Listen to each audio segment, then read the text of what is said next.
Today's show is brought to you by a former guest, the Hemp Marketplace, which is the first to market, most active hemp community. On Raising Cannabis Capital, episode 124, Joheem Lowe and Zev Pace talking about their work to expand the hemp marketplace beyond connecting buyers and sellers, but all parties, from farmers, processors, to end users, enabling the parties to connect, trade, and transact. The hemp community with an integrated hemp platform will provide higher visibility and transparency to make the marketplace more efficient and secure. To learn more about Hemp Marketplace and how to invest in their expansion, go to hemp.rawmarket.place or listen to Raising Cannabis Capital, episode 124. We've got plans to expand. We're looking to increase the size of our cultivation operations. We're going out to raise a little bit of capital to go make that happen. And the plan is for us to stay ahead of the growth curve. We currently have more than 80% of the overall market share of the state of Texas.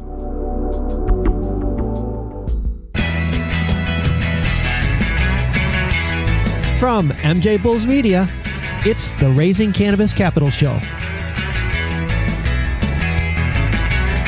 I'm Dan Humiston, and on today's show, how through transparency, this Lone Star State cannabis company is leading Texas towards legalization.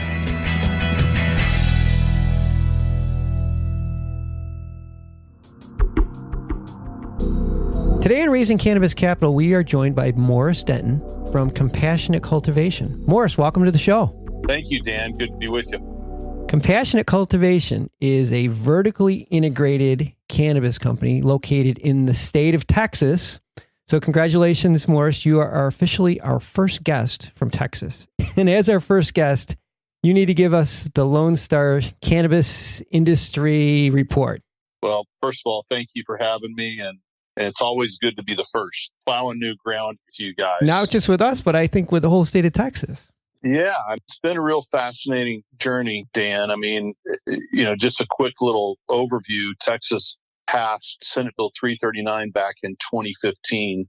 The Texas legislature is the lawmaking body for the state of Texas. There are not very many referendums or ballot initiatives that come onto the ballots as a means to enact laws or to create legislation in Texas. And so the legislature is really the only way to get things done. And our legislature meets every other year. So in 2015, the Texas legislature passed Senate Bill 339, which became known as the Compassionate Use Act. The Compassionate Use Program was the sort of outcome of the Compassionate Use Act. In the Compassionate Use Program, it basically created an opportunity for a business like ours to exist. The original legislation was a very narrowly crafted, very tight, very restrictive program. There were 43 entrants into the application process, and the Texas Department of Public Safety, which is the regulator, gave out 3 licensees. So it's us plus 2 other licensees. We're the only ones from Texas. But it allows us to produce a form of low THC, high CBD medicine for people with intractable epilepsy. That was the only qualifying condition that came out of the 2015 legislative session. Intractable epilepsy is a subset of epilepsy. And fortunately, there are not a lot of people that have intractable epilepsy. And so therefore, that market was and is a very small market. Mm-hmm. And so when myself and my business partners decided that we wanted to pursue a license in the state of Texas, we didn't do it because we thought that the business opportunity was going to be so overwhelmingly huge straight out of the gate. We did it because we thought that there was an opportunity, if we ran our business well and if we produced the highest quality medicine that changed people's lives, that we could transform the state of Texas through the power and the truth of medical cannabis.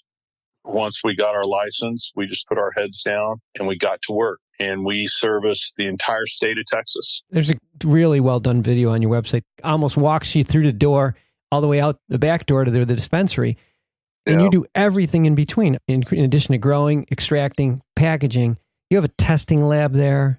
Yeah. And it's all under one roof. We didn't set out to build the Taj de marijuana when we built out the facility.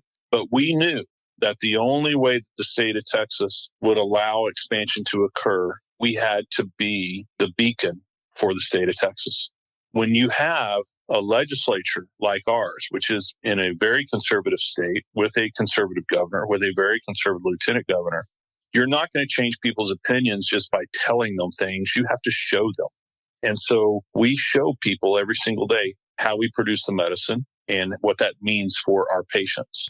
And all we're trying to do is connect the dots between these great, wonderful people of the state of Texas with our legislators and say, look, here's the impact that this plan is having on these people. Here's how we're running this business, which is completely transparent, 100% accurate every single time. And now we need to see expansion occur in the state. In the 2019 session, we were fortunate enough to get expansion. We went from one condition of intractable epilepsy to all forms of epilepsy and other seizure disorders, plus MS, spasticity, autism, terminal cancer, and incurable neurodegenerative conditions like Alzheimer's, Parkinson's, Huntington's, etc. Oh my gosh, that's a big change. It's a big change. Yeah. It's a great positive step forward. It's unfortunate when you see people that are left behind, but our job within this company is to service the market that the legislature allows and to do it in such a way where it becomes impossible for the legislature to say no the next time around, which will be 2021. By virtue of where you guys are located, you have a responsibility for the whole state, because if anyone's going to check on the industry, it's going to be at your location because you're at the state capitol. I want to take a quick break to thank all of our Raising Cannabis Capital listeners and to remind you that you can support the show by subscribing to MJBulls Premium. It's only $4.99 per month, and you gain access to all previous Raising Cannabis Capital episodes, as well as all other MJBulls produced podcasts and exclusive content, including companies' investor pitch decks. Go to MJBulls.com and enter promo code RAISING to get your first month free. Give us an idea, now that you added all the other conditions, how much more output will you need to produce in order to supply that need?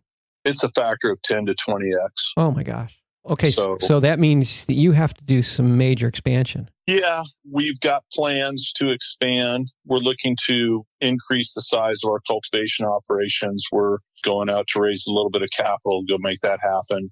And the plan is for us to stay ahead of the growth curve.